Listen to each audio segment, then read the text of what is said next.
বেগুন তো আমরা কত রকমভাবেই রান্না করে থাকি, তবে আজকের রেসিপিটা একেবারেই আলাদা। আমার মনে হয় না আপনারা আগে কখনো ট্রাই করেছেন। আসসালামু আলাইকুম এভরিওয়ান, আমি সবাইকে স্বাগতম জানাচ্ছি নতুন আরেকটা রেসিপি দেখার জন্য। আজকে আমি আপনাদেরকে দই বেগুন রান্না করে দেখাবো। তো সেটার জন্য আমি এখানে পর্যাপ্ত পরিমাণ পানি নিয়েছি আর 3টা বড় বড় বেগুন ছোট করে কেটে নিয়েছি আর এই পানির ভিতরে চুবিয়ে রাখছি। আমি কিন্তু এই পানির মধ্যে 1 চা চামচের মতো লবণও দিয়েছি। তো এটাকে এখন আমি রেখে দিচ্ছি 10 মিনিটের জন্য। 10 মিনিট পর বেগুন থেকে সম্পূর্ণ পানি ঝরিয়ে নিতে হবে। তারপরে দিয়ে দিচ্ছি 1 চা চামচ লবণ আর 1 চা চামচ হলুদ। খুব ভালো করে বেগুনের সাথে হলুদ আর লবণ মাখিয়ে নিতে হবে। এই কাজটা আপনারা কিন্তু হাত দিয়েও করতে পারেন। এবার আমি চলে যাব এই বেগুনগুলো ভাজতে। তো এখানে আমি পর্যাপ্ত পরিমাণ তেল নিয়ে নিয়েছি বেগুন ভাজার জন্য। আর তেল গরম হওয়ার সাথে সাথেই আমরা নর্মালি যেভাবে বেগুন ভাজি ঠিক ওভাবেই বেগুনগুলো আমি ভেজে নিব।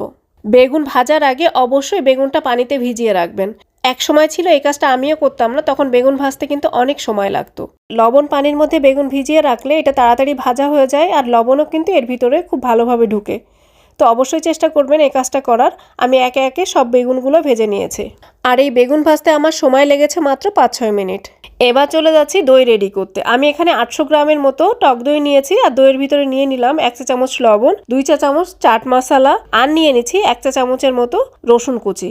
এখানে অবশ্যই আপনারা ফ্রেশ রসুনটাই ব্যবহার করবেন, রসুন বাটাও দিতে পারেন। আপনাদের হাতের কাছে যদি চাট মশলা না থাকে সেক্ষেত্রে আপনারা ভাজা জিরের গুঁড়ো নিয়ে নেবেন। সব কিছু খুব ভালো করে মিক্সড করে নিলাম। এখানে আমি একটা ট্রে নিয়েছি, ট্রের মধ্যে প্রথমে আমি দইয়ের মিশ্রণটি দিয়ে দিচ্ছি। আমাদের বাসায় এই আইটেমটা ভীষণ জনপ্রিয়। যখন আমি পোলাও বিরিয়ানি রান্না করি বা বারবিকিউ করি তখন অবশ্যই আমি এই দই বেগুনটা তৈরি করে নিই।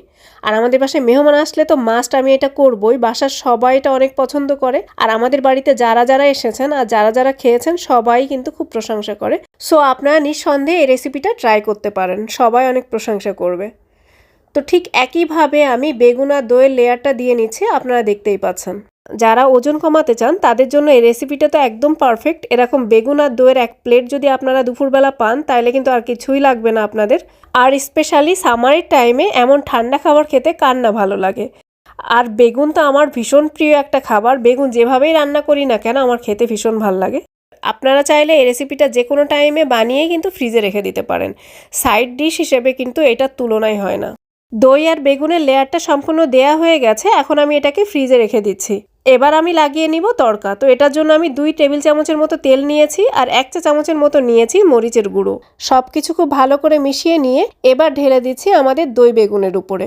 দেখতে যেমন সুন্দর হয়েছে খেতে কিন্তু তার চাইতেও বেশি মজা। এবার আমি আপনাদেরকে একটু কেটে দেখাচ্ছি। মরিচের পরিমাণটা আপনারা আপনাদের পছন্দ মতো কম বেশি করে নিতে পারেন। আশা করছি আজকের রেসিপি ভালো লেগেছে। ভালো লাগলে অবশ্যই লাইক, কমেন্ট আর শেয়ার করবেন। ফলো করতে কিন্তু ভুলবেন না। সবাই খুব ভালো থাকবেন, সবাইকে ভালো রাখবেন। আবার আমি হাজির হব আপনাদের মাঝে নতুন কোনো রেসিপি নিয়ে। সেই পর্যন্ত আল্লাহ হাফেজ।